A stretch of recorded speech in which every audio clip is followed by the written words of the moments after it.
Olá, queridos amigos que acompanham a Rádio Caminho da Paz.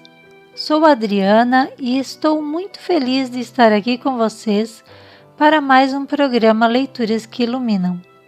E a indicação de leitura desta semana é O Consolador, psicografado por Chico Xavier, editado pelo Espírito Emmanuel. Antes de explanar o livro, quero deixar uns breves comentários sobre nosso querido Francisco Cândido Xavier, grande exemplo de abnegação, renúncia e desprendimento, que nasceu em 1910 e desde os 5 anos começou a ver e ouvir os espíritos, tendo estabelecido com eles um relacionamento que deu resultado a mais de 400 obras espíritas. Chico desencarnou em 2002 e nos deixou poemas, contos, crônicas, romances e obras doutrinárias, de caráter científico, filosófico e religioso, como neste livro que vamos abordar hoje e que explica sobre o tríplice aspecto da doutrina espírita. A ciência e a filosofia serão sempre campo de investigações humanas que visam a melhoria da humanidade.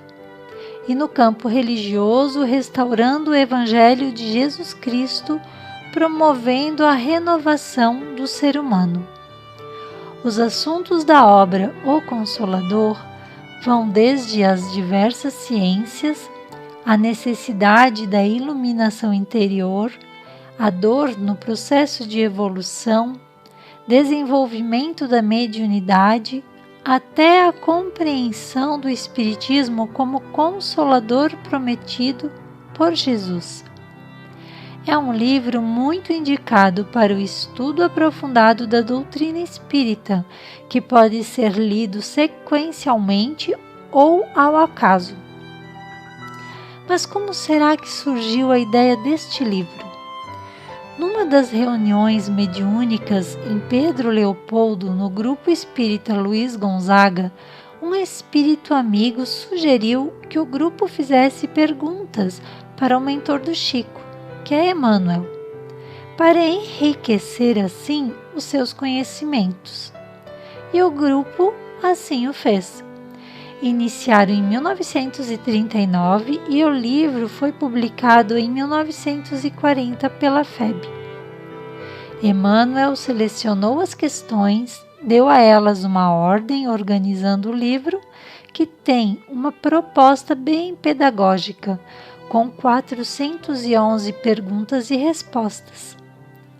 A obra está repleta de ensinamentos espíritas, tendo um rico material para referência e para reflexões, como um curso completo oferecido por Emmanuel com seus sábios esclarecimentos. E ele inicia com o capítulo Ciência, e por isso o começo do livro é mais acadêmico, trazendo esclarecimentos sobre as ciências fundamentais da química, física, biologia, psicologia e sociologia, e respondendo a vários questionamentos referentes a estas áreas. Depois também com as ciências abstratas, como a matemática, estatística e lógica.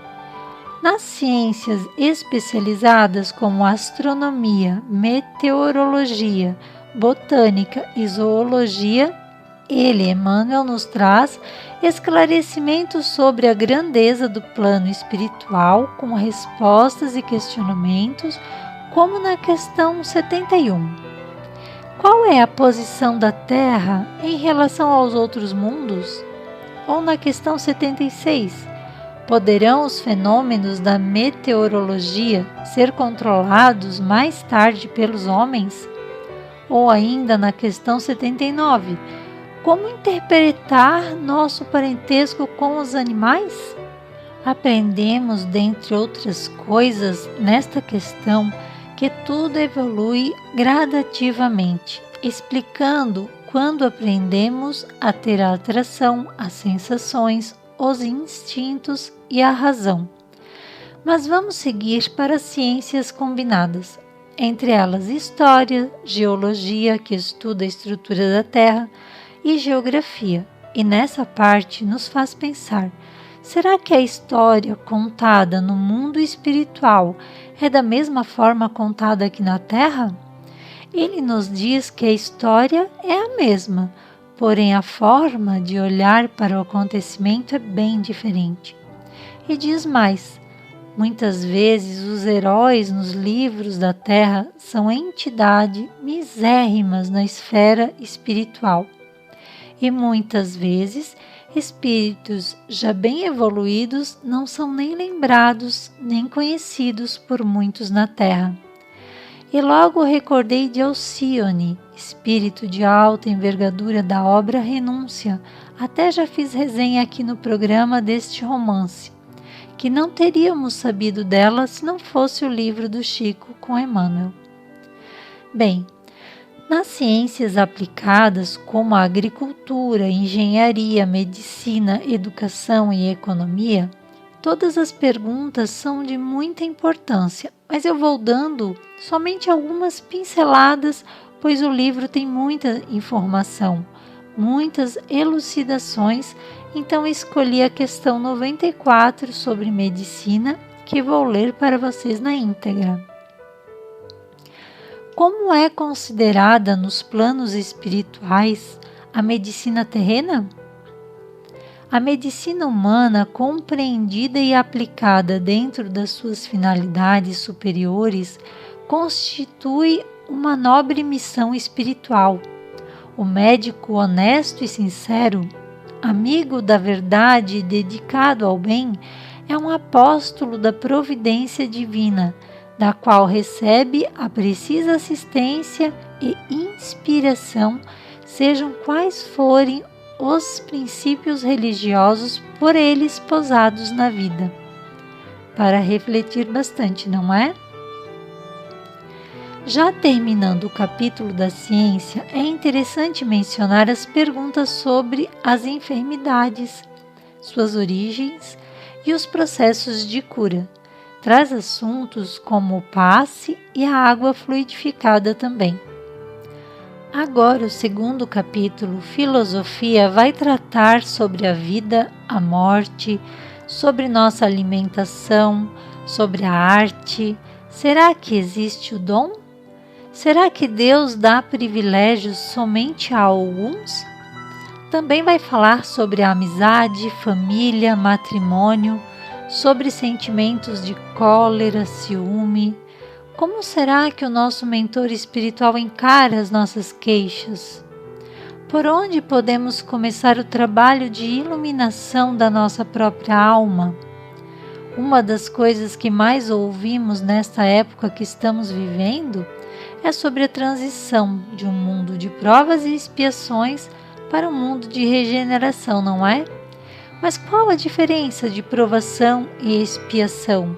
Emmanuel nos traz as respostas neste livro, que consola nossos corações, ilumina nossas mentes, edificando nosso espírito. No último capítulo, que é Religião, traz muitos esclarecimentos sobre o Velho Testamento, que é a pedra angular da revelação divina. Aborda de forma bem simples o significado da lei de Talião, olho por olho, dente por dente, dizendo que a lei de Talião prevalece para todos os espíritos que não edificaram ainda o santuário do amor nos corações e que representam quase a totalidade dos seres humanos. Nos fala da segunda revelação, que é o Evangelho de Jesus, edifício de redenção das almas. Comenta sobre os dogmas, traz ensinamentos e sentido para alguns ensinamentos evangélicos, como, por exemplo, quando Jesus disse: "Não vim trazer a paz, mas a espada". Nos fala também sobre almas gêmeas, perdão e fraternidade. Agora, já indo para o final do livro, fala do Espiritismo, que é o Consolador prometido por Jesus.